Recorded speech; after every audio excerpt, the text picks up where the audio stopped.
It's time for Branding Business, the only show that brings branding experts and corporate executives together to explore how branding your business can improve both your top-line growth and bottom-line performance. Brought to you by Rikus Baird. And now here's your host. Well, welcome to Branding Business. My name is Alan Brew, and the topic of today's show is utilizing market research to drive brand and business growth. And my first guest today is Dr. William MacElroy of Socratic Technologies, based in San Francisco. Bill, are you there? Yes, I am, Alan. Thank you very much for having me. It's nice to be with you today. Thank you for joining us. So, Bill, the whole topic of market research, I know from personal experience, is a very confusing one. And I'm really interested in the way you've developed an approach that removes a lot of the old traditional methodologies and accesses information from the marketplace in a very intriguing new way. Can you just give us a bit of background about your company, Socratic Technologies, and what it is you do? Of course. We were founded back in 1994, and one of the big things that makes Socratic different than most large traditional research agencies is that almost 100% of the research that we now do is via the Internet.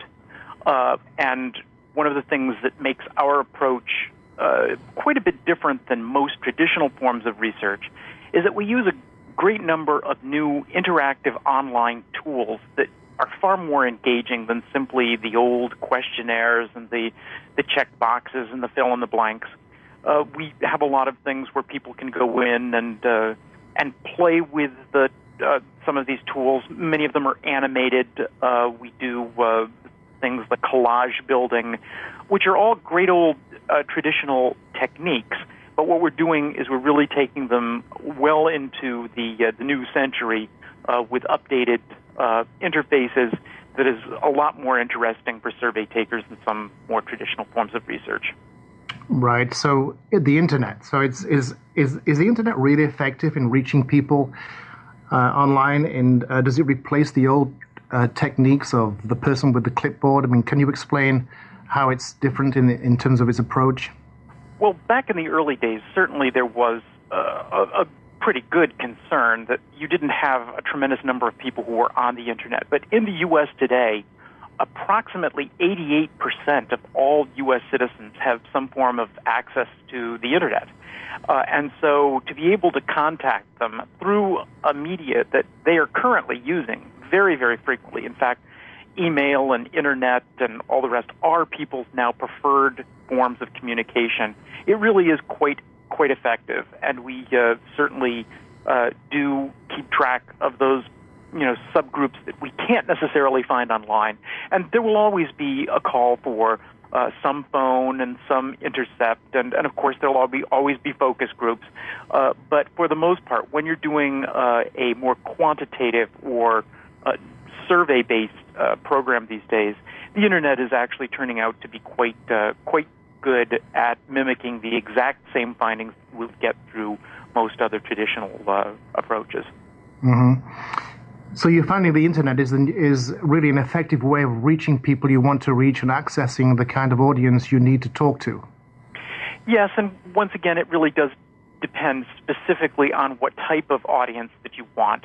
But if you were going for even very, very hard to find people, you can usually find a certain number of them that will take a survey online. And of course, when you're not calling somebody on the phone, they can take the survey whenever it's convenient for them. So there's a lot of positive benefits to people who want to take part in research. And we do find people, actually not even just here in North America, but all over the world. Actually, one of the areas that is of keen interest to many companies now are emerging markets like China. And of course, people would think, well, how could you possibly find, the correct people in China? Well, actually, the proportion of people in China who have Internet access, probably about 20% of their whole population. But that 20% is more than the entire population of the United States. So you have a lot of people to choose from. And in many cases, when you are reaching into even developing markets such as India, Brazil, the people with the internet access are also the people who have the disposable income that many companies want to market to. So in that regard, yes, the internet is becoming an effective tool for reaching people all over the world. Mm-hmm. So how would you overcome the issue of spam, Bill? People are difficult to reach at the best of times. How would they know that you were trying to reach them and this would be a survey they'd be interested in taking? Excellent question. And I think that most legitimate research agencies would never just send out a broad-based email. You always have to start with some sort of an acknowledged group that has said, you may contact me for research purposes. Many times we will work with our clients using their list of customers. In other cases, we will use professional societies and panels that have people that are recruited either because they subscribe to a magazine or they're a member of a frequent flyer program or any sort of thing where they're invited as a part of their subscription or their membership or something to take part in surveys from time to time. And so we always start with a list of people who have said, yes, you may contact me for these purposes, and then we find the ideal match. So in some cases we have to go to some pretty obscure publications to get that permission. But once you are talking to them about a subject that's important to them, then, and because they've already opted in, then you really aren't as likely to be regarded as spam. But of course, we also follow the canned spam rules, which says that within an invitation you have to say where you got their name and what you're going to do with the data, and establish a prior business relationship or a permission to contact so that people don't regard it as spam. Mm-hmm. So do you find people are responsive, or do you get a good response rate from email? Well, the email invitations go out, and within the email invitation itself, there's generally a link to the online survey.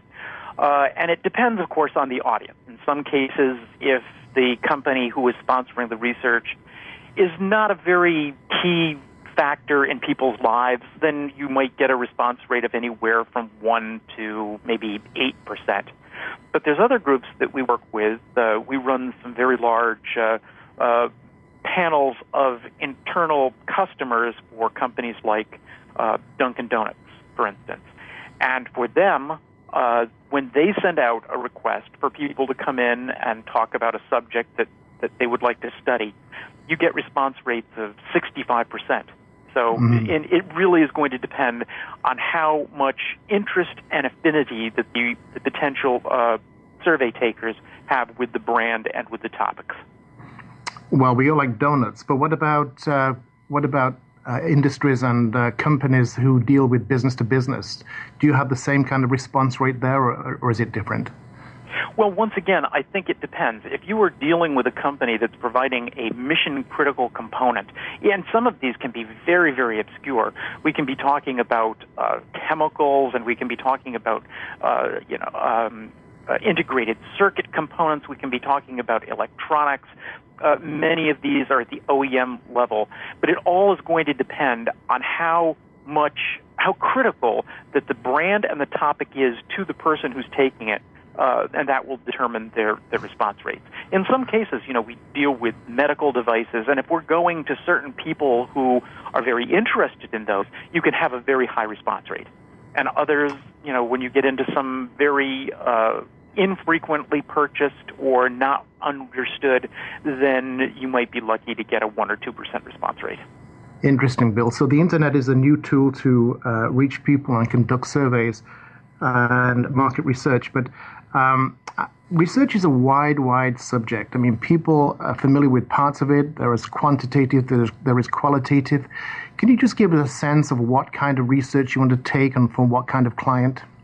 Sure. Well, I think that as you mentioned, there's a broad range of types of research. And in general, when you're just starting out, and let's talk about branding because that is the core topic. When people are just starting out, either thinking about a new brand or repositioning an old brand, generally they'll start out with what are called more of the qualitative exercises. And a qualitative simply means that you're not asking large numbers of people, that you're asking small numbers of people to think deeply about a subject. And these examples of which are typically like focus groups or in-depth one-on-ones where you really talk through the subject with people who have some level of familiarity with the brand or the company or the industry. And then you get a broad range of opinions, but you don't have very large numbers so that you can't really project those out to the general market. So then after you've gotten more of the qualitative data analyzed, you then would normally move into more of the quantitative phase. And this is more of the survey data where you're going to be talking to customers and or potential customers about their perception of the brands and the issues that are affecting the company that's undertaking the research. Mm-hmm. As the quantitative is then analyzed, you get much more of the projective techniques. 75% of the people in the market feel this way about something. And you can say that when you have very large sample sizes, but generally when you're talking about the qualitative data up front, it's more like we get a sense the majority feel this way, and then we use the quantitative survey data to go out and put an absolute number on it. Right. So what kind of clients do you do this research for, Bill? I mean, the quantitative is the one I understand where you reach out to a wider group of respondents to get projectable data, and that would help a business to do what? Well, I think that certainly as they're planning any sort of a brand or market activity, and generally the two large areas of research that Socratic is asked to participate in are anything that's related to product development and the branding around new products, and about the brand itself and positioning and messaging, et cetera. So those are our two major areas of focus. And within Socratic, my particular background and my particular focus is in the B2B and high technology world. So within that entire range of clientele, we deal with everything from high technology chip manufacturers to networking companies to manufacturers of computers and peripheral devices to medical devices and quite frankly also a lot of B2B services as well. So within all of these, our group tends to work with the B2B issues on, where does our brand stand now? Where are there opportunities for the brand to transition to be something different or something new? And what other brands are currently occupying positions of such strength that we probably wouldn't have much luck going after that positioning if we tried to capture it? So those are the types of questions that generally we're asked to answer. Interesting. And so what about a new company that's launching, or a company that's launching a new product or a new service in a new market? Does this work equally well with that kind of issue? Well, when you're approaching the market with something that's brand new, your biggest enemy is the fact that you're brand new, and people are generally not very good at projecting out on things that are very, very unfamiliar to them. They're very good at reacting to things that they know, but they are not very good at thinking outside of the box and projecting into future states. So in many cases, what we will do for something that's extremely new, that is not common or has not really been seen in the market before, is we'll often design a short movie that will illustrate exactly what it is we're talking about. And within these movies, we will talk about, why it's, why, if there's any problems that this is being used to address, certain approaches that would be used to change the way that you're doing a specific type of business. And throughout these, we try very hard not to make these into sales pitches, but more simply to really explain the concept so that people will understand what it is we're asking them to evaluate. And once they have that better understanding of the topic or of the concept or of the new product or of the new service, then we can go in and ask them more of the in-depth questions that we need to really help inform the people who are working on the brand strategy. Interesting. So you can test the market in terms of its potential response to a new product or service through this technique. Yes. In fact, oftentimes as a part of these projective techniques, we're asked to develop price-demand trade-offs as well. So even if nobody really knew what the product was before the research, we rely on a couple of psychological underpinnings which say that even if you weren't aware of something, you can pretty much judge its fair market value based on other things that you may be familiar with. And so we'll often go out and look at price-demand curves, which largely say if you go out with this service at $500, what percent of the market would be interested in purchasing this service? Versus if you went out at $1,000. Does it cut the market in half, or do you only lose a little bit, in which case you should certainly go for the higher price point? So we're often asked, particularly in new product, new brand situations, to do that type of work, to give sort of a feel to the brand strategists and to the company, how viable is this new product in the context of the brand that we're attempting to launch.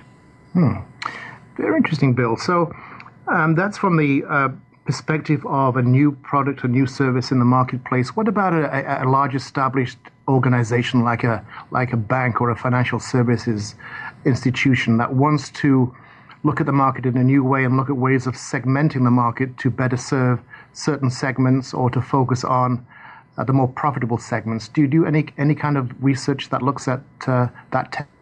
Absolutely. We certainly do, and within all of these financial services, high technology, there are often established brands that find themselves either being not as differentiated from the competition as they would like, or there are new and emerging markets that no one has really gone after. And in many cases, what we will do is we will do what's called a baseline study to understand what those different customer segments are in terms of their needs, their perceptions, who they're currently doing business with. And once again, that's one of those techniques where we're attempting to find opportunities in the current market if there are customer groups that are not currently being served either completely or they're being served weakly by any of the brands that are out there. And that would be an opportunity for expansion, either for an existing brand or a new brand, to more thoroughly meet the needs of a segment that is being underserved. So this really would be a way of looking at a market and finding new, potentially profitable ways to segment the market and move into new areas of product development and service areas. Yes, and I think that what research can do is that they can identify the gaps and the holes and the lack of met needs. But then it really goes directly hand in hand with the branding team to say, okay, how do we then take this information that there is an opportunity and act on it?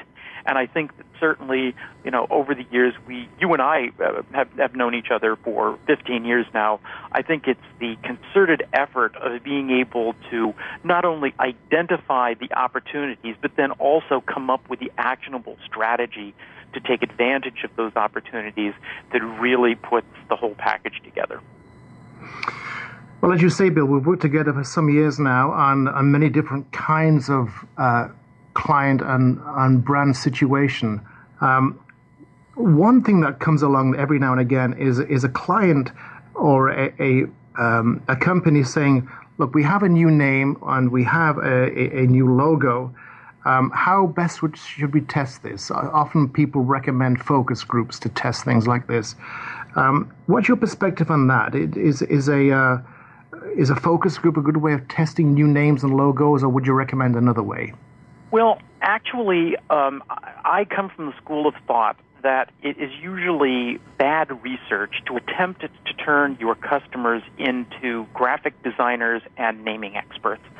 And if you sit a group of people around the table and ask them directly, gee, what do you think of this name, or what do you think of this logo, they're going to immediately try and put on a hat that they're really not all that qualified to do. They're going to tell you, well, that logo needs to be a little bit more red.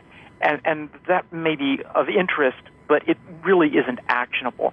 So in many cases, what we do is we use what's called an indirect methodology, where we will look at several names and we'll say, of these names, which of these is the most professional or the most high-tech or whatever we're trying to do. And so that we'll get a profile of attribute associations for each name in a more of a quantitative setting, and the name or the logo that has the greatest match to our objectives and what we're trying to communicate actually becomes the way we choose, quote, a winner. To simply ask people to, choose one, it becomes a very subjective exercise. And once again, we try not to turn our very honored customers, but ones that don't necessarily have the background, into graphic designers and naming experts. Mm-hmm. And very often on the client side, we're dealing with people or directors of research who are equally expert in the subject of research. How do you engage with people on that level, Bill? Because we've got the research discipline on the one hand, and yet we're looking at a particular business issue which is more aligned with perhaps a marketing initiative. Do you find yourself caught between the research expert and the marketing initiative in a client situation? Well, normally when we go in, we try to explain exactly how we're going to do something, and we rather than get into all of the very high-level statistical analysis and that sort of thing, we focus more on the deliverables. What type of information are you going to get out of this process? And we work on, is this going to help you with your decision or not? And so largely we try and focus more on what does the key decision maker who needs to make a decision need in order to feel comfortable? And then that will then guide and inform the research design, the analysis, and the deliverables. And so we try and meet somewhere in the middle. But of course, our friends in research are always the ones who, are going to work with us on what's been done in the past, what they've tried, any standards that they are already familiar with, and we will, of course, work with them to incorporate that into whatever research that we're recommending. Good. Thanks, Bill. Moving on to one of the last questions in view of our time availability here, I was wondering what are the typical pitfalls to avoid when thinking about research? It's a subject that needs an expert point of view and an expert to undertake it. Have you ever advised a client not to undertake research, or if you have, what are the pitfalls you advise against? Well, yes, I tell clients not to undertake research all the time, which is probably not good for my business, but it does, help, sleep at night.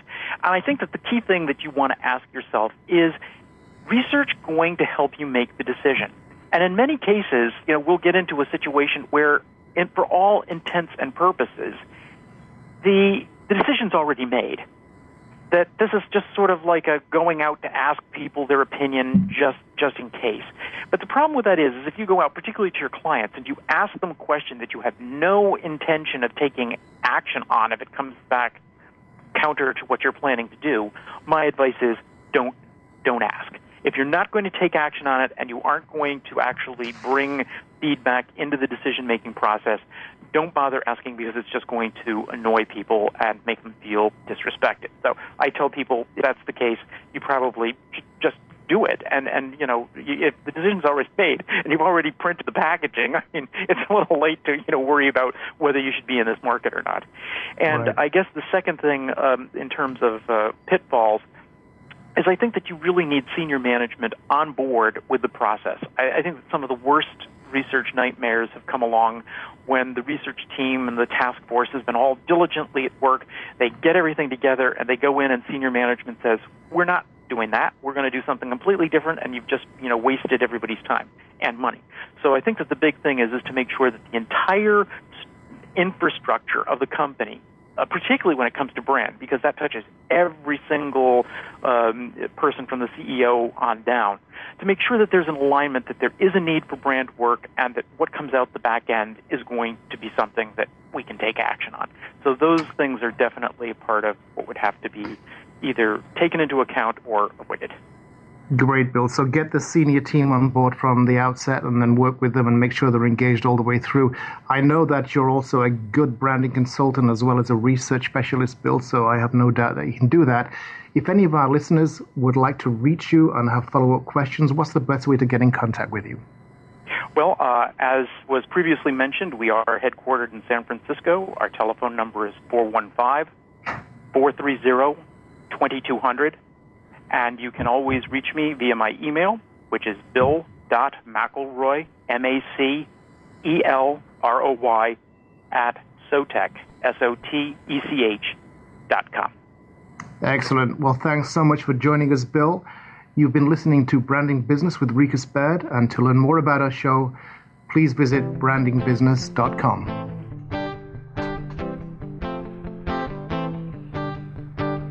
There's something happening out there today. All across America, we're seeing encouraging signs of economic recovery.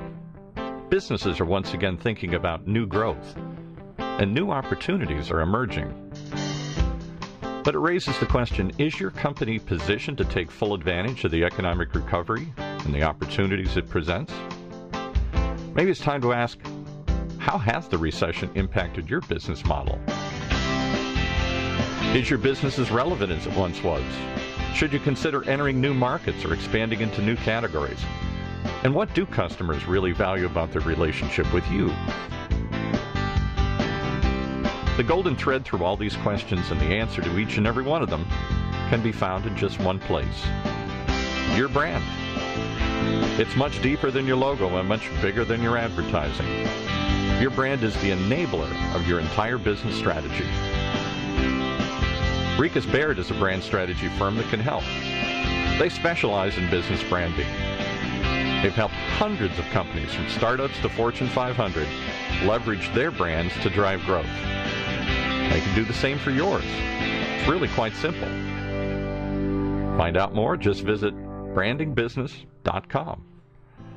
That's www.brandingbusiness.com. And plant the seed for economic growth. Okay, welcome back to Branding Business with Rikus Baird. My name is Alan Brew, and our second guest today is Chris St. Hilaire, who is president of M4 Strategies and the author of the acclaimed business book, 27 Powers of Persuasion. Chris, how are you today? I'm great. Thanks for having me. Thanks for joining us. Chris, I know you focus on a particular kind of research. First of all, tell us about your business and what your area of expertise is. Sure. Actually, and we own I own two companies. One is Jury Impact. The other, you mentioned M4 Strategies. And really what those companies have in common is we look at the evolution of message and how people think, why they think, and then how they're persuaded. So, in short, we really measure public opinion through quantitative and qualitative research methodologies, and we do that in an effort to influence public opinion, whether that be for a high-stakes political campaign or a high-stakes trial, or even in many cases messages for corporations. So you cover the law, politics, and also marketing. We do, and whether you call it a spin, as they do in politics, or you call it an angle, as they do in the media, or you call it your opening, as they do in a courtroom, they're all essentially the same thing, which is telling a compelling story that's going to engage people and eventually persuade them. So, really, they're not as disparate as one might think. They all share common principles. Really, that's interesting, Chris. Can you really influence public opinion through research, or is that just you think of politicians saying things that they think people want to hear? Is it a different kind of concept? Well, I mean, love them or hate them. When you look at the pillars of persuasion, they're all from a macro level perspective. They're the media. They are the political environment. They are high-stakes trials, and they are marketing, something I know you're an expert at. And what you'll see is that people can be persuaded, but it's getting harder and harder to get their attention because we live in a branded society. You can't get on an airplane without watching an advertisement over when they're showing a movie. You can't get on an elevator without some news being broadcast to you. And if you filled up your tank at a gas station lately, you more than likely seen someone spitting out commercials from the pump. So, every part of our society, especially our American society, is branded, and so your ability to break through is getting more and more difficult. So what we do is more important than ever because we help you break through, and you can't persuade someone until they're listening. Our goal is, one, to help you help them listen or break through the noise, and two, eventually persuade them. So, Chris, what kind of research techniques do you employ to reach people? As you've said, it's the attention economy. And how we get people's attention today in this over-communicated world is the key question. How do you reach people?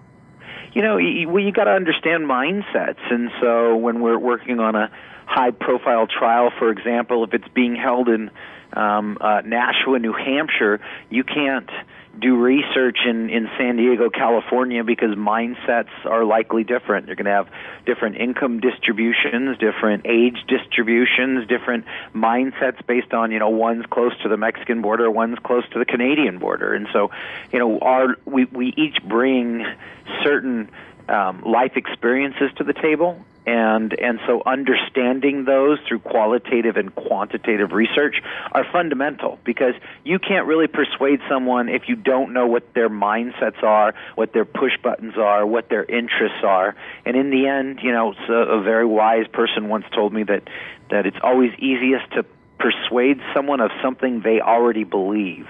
And so if you walk into the Democratic National Committee, for example, and say, let me tell you why George Bush was a terrific president, it doesn't matter what you say after that. They're going to tune you out because you've played against their fundamental predispositions. And I could say the same thing for the Republican National Committee and Barack Obama. And so understanding those mindsets, understanding the playing field is what we do.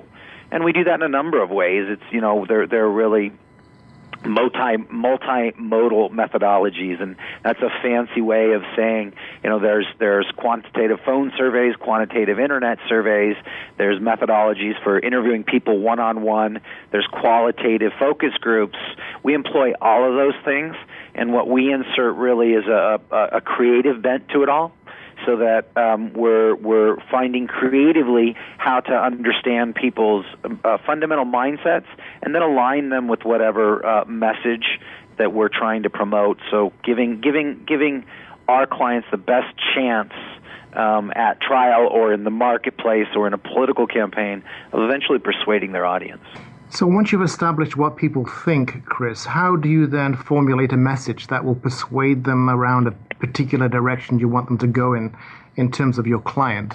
Well, how you say things is fundamentally important. And, the essence of an idea, the merit of that idea, that comes from a creative place that I don't think anyone's ever pinpointed. But when you look at the ability to deliver a message, even from a one-on-one perspective, I hear all the time people say, I don't disagree with you. And the next word out of their mouth is going to be, but. And the listener's programmed to hear that but, and then it sounds like you're creating discord, like you're about to tell them what's wrong with their idea. You can say to someone just as easily and make the same point afterwards, I agree with you, and now you've just set them up to be right. So the way you deliver those messages, how you say, how you transition to whatever message you eventually want to deliver is really key to persuasion, and is just one more component of what we do. Interesting. So it's part psychology and use of language as well as the particular content of the message. Yeah, absolutely, and I think it's a great way to put it. When you look at persuasion, it's both an art and a craft. And so the art, the essence is what I call really the essence of your idea. And good ideas many times are delivered poorly, and it decreases their chance of success. And whether that's because it's the wrong messenger, whether that's because they're using they're not using appropriate language to get people to listen, or they're not understanding egos when they're delivering a message, especially to groups, those create context for failure. And so what we're trying to do is set up a context for success. So it's really built into different parts. One, understanding your audience. Two, getting people to open up. And then three, the actual persuasion. And we help there as well with respect to language, with respect to techniques, with respect to mediums and all the different places you can communicate and persuade. And presumably, Chris, this would extend into the realm of corporate marketing. I can think of a few kinds of industries that could utilize this kind of approach to the marketplace, in particular, perhaps oil companies who are currently having a controversial time of it. Would this extend into helping clients in that kind of industry? Yeah, it would, and there are times when, BP oil spill, for example, they're not going to persuade everyone overnight that they are a fantastic company right after that incident, and they could have the very best marketing campaign known to humanity. In the end, people are going to look at the facts of what happened. They're going to look at the situation, and they're going to listen to other message carriers, likely every media outlet in America reporting the devastation that occurred in the Gulf. And so persuasion doesn't always happen overnight, but they could have made a bad situation much worse depending on how they responded publicly, both in terms of their actions and then how they communicated them to them. And oil companies are not at the top of everyone's happy list right now for obvious $4 to $5 a gallon reasons, and helping them understand how to communicate is really important in explaining gas prices and why we're in the situation we're in. And do you find, Chris, that when you work with a company or a politician or an attorney and a client and assess the marketplace, assess the temperature and the prejudice out in the marketplace, do you find that the client is willing to work with you along the recommended lines, or do you meet resistance? It's both, and part of that is my ability to communicate to them the benefits of what we do. And if we can't sell ourselves, then I wouldn't want them hiring us to help sell and articulate their message. Right. And so we talk about persuasion. We talk about how people form opinions. We talk about specifically what it is that we can bring to the table quantitatively and qualitatively, and then we go get third parties to help deliver our message. And essentially what that means is we'll find testimonials of happy customers. So that's one way to bring them in, and that's something actually in my book is the importance of third-party credibility. So we try to use all the methodologies and all the tactics that we recommend on a daily basis when we're talking to clients about what it is we do as well. Tell us about your book, Chris. It seems that your experience in corporate America has had an impact on the content and thinking behind your book, which is the 27 Powers of Persuasion. Tell us about how the book came about and what the genesis of the concept was. I think the genesis started when I was 9 years old, and I watched how poorly my parents communicated, and it may not be an outward. It may not be an idea that's come to fruition yet, but it's been a topic that's been at the top of my mind as long as I can remember. And so I majored in communications in college, but I would hear theory after theory and study after study, and what struck me was that none of the professors that were teaching classes ever had skin in the game. They never really gave us practical strategies or practical examples or real life times when they used the strategies, and it seemed very sterile to me.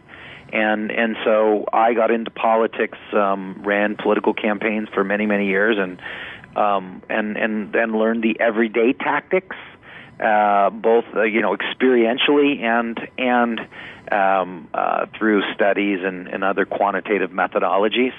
In the end, what this book does is try to give very practical examples, very practical ideas for day-to-day persuasion. Because in the end, persuasion isn't manipulation. Those are two very different things. Persuasion is actually very noble. It's creating consensus from conflict or no idea at all. And so, your ability to persuade and get everyone on the same team and marching the same direction can really help you move mountains, not only for yourself but for society in general. If the essence of your idea, the art that I referred to earlier, is moral and ethical and all the good things that we want great persuaders to be. And obviously, in the title of the book, there's 27 powers. Are there really 27 powers? And can you tell us something about those individual powers that can be utilized to persuade? Sure, and I'll try to keep it practical as well. So I'll give you one. There's some philosophical components to the book, and then there's some very practical chapters. Even within the philosophical chapters, components within the book, we try to give practical examples of ways to implement. And so, understanding the ego and the nature of the ego is really fundamental to one-on-one and group persuasion. And what I mean by that is that what you have to realize about your listeners is that they have egos and they want to be right. And when we talk about ego in the Western context, it's generally a static issue, whereas in the Eastern philosophical context, the ego is really the push and pull between the spirits. So we have the spirit that says we're all alike. And we all want the same things. I have children, he has children. We all want to create success together. And then you have the ego, which says, I drive a nicer car than you. I make more money than you. And they're always in conflict. And understanding that and mitigating that, both your ego and theirs, allows you to build consensus and create unity. And so one thing I counsel people is to say, from my perspective, when you're about to give an opinion. And we all know the person that says, let me tell you how it is. That is one of the worst ways to influence a room. Because let me tell you how it is means that my opinion's right, yours is wrong, let me state it, and so we can get on with it. And that drives discord, and that makes other egos feel, I wouldn't even say undervalued, I would say no value. And so when you say from my perspective, and I would counsel people to try it even one time, say from my perspective, because it allows you to state your opinion without negating other people's opinions. And what you'll find is that it creates unity because it allows people to feel free to state their opinion as well. And so one, helps them be more open to yours, and second, feel valued and part of the discussion when they deliver theirs. That's fascinating, Chris. So use of words such as but and use of phrases like "from my perspective" are the wrong and right ways to actually connect with people. Then you can persuade them. Right, and if somebody, it can be his issue, and I don't counsel people to get tricky. There's no reason to get cute, but if you've got a genuine idea, you want to create the best context for that idea to be heard. And so, if when someone says, I think we should go with the iPhone for our company phones, I say, I think that's a great idea, and we should also consider the Android. Or someone says, I think we should have the iPhone for our company phone. I could say, well, I don't disagree with you, but the Android is better. Mm-hmm. And all I've done is set up a context for a debate rather than a discussion. And using the former allows their idea to feel valued and my idea to be placed on the table from an equal footing, and pushes you closer to the goal of persuasion. Have you developed any particular tools or applications, Chris, that would help people listening? Yes, the short answer. We've developed an iPhone application, which will be on the market in the next week, which we're very excited about. And the the nature of communication, the nature of virtually all types of communication are going mobile.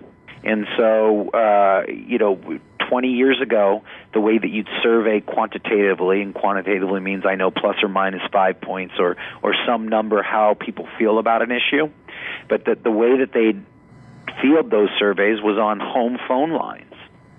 And you could get a very good survey done that way. Nowadays, you can't get people to answer their home phones, and many young people don't have home phones at all. And so the medium has shifted to the computer, but even getting people to sit down now for 20 minutes to take a survey is getting more and more difficult. So we've developed an application called Surveys on the Go, which users can download and take surveys, the beauty of which you get paid to take.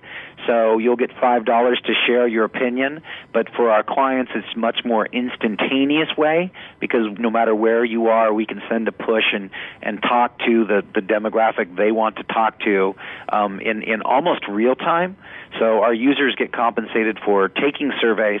We can put controls and get surveys done much more quickly for our clients and get feedback and advice that much sooner. Thanks, Chris. If you had a wish list in terms of the kind of client that you would like to work with that you're not currently work with, is there anybody or any company out there that you'd really like to find the opportunity to work with? It's really diverse for a set of clients for us, and as you can tell by our background, we have a relatively unique way of looking at persuasion and research. And so when we look at our client wish list, it's so varied that if I were to go out and say tomorrow, here are the companies we'd like, it's difficult. I can tell you we work with General Electric, we work with we worked with Walmart, we've worked with presidential campaigns, and so we like to work with sophisticated clients that have an appreciation for high value research methodologies, and so really that's our target audience. I've said for years, we don't want to be the biggest communications firm in America. We want to be the most sought-after communications firm in America, and you do that by delivering creative results on time and with a passion which we have. And it wouldn't be just for individuals or companies with a problem. I tend to think of crisis communications when I think of persuasion and extraordinary measures to communicate. But it seems to me that this is more of an ongoing campaign to get your point of view out there on a consistent basis. Would that be a correct assumption, Chris?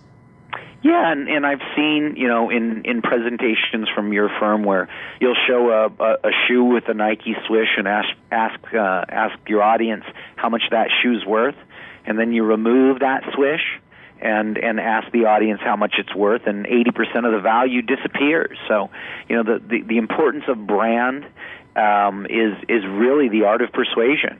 And you do that on a daily basis through repetition, through messages, and that break through the noise and inspire people to seek out and want your brand. And that's a day-to-day activity. That doesn't happen only when there's a crisis. As a matter of fact, if you're waiting for a crisis, you're probably too late. Excellent point, Chris.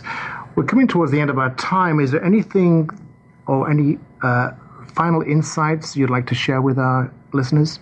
Really, I would just reiterate that persuasion is an art and a craft, and you may have the best idea in the world, but you need to communicate that effectively, and that begets research. That requires research, because too often people assume they know what their audience is thinking, and even if you're right 80% of the time, that 20% can bite you. And understanding the perspectives of the audience you're trying to reach is fundamental to your success every time. I love the thought of the context for success. Chris, how would people get in touch with you if they had any follow-up questions or wanted to engage you? I would direct them to our to our website, which is www.m, the letter, for the number, strategies, strategies.com. And then they could probably pick up my book at 27 Powers of Persuasion at any Barnes & Noble or the few Borders left. Thanks so much, Chris. It's been a fascinating conversation, and I've really enjoyed talking with you. You've been listening to Branding Business with Rikus Baird, and to learn more about our show, please visit brandingbusiness.com.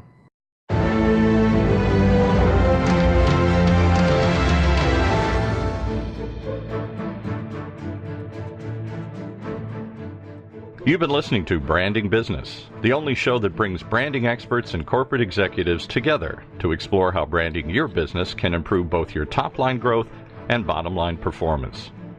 To hear more, simply visit our website, brandingbusiness.com, or tune in next week to learn how you too can build your brand and move your business forward. Brought to you by Rikus Baird.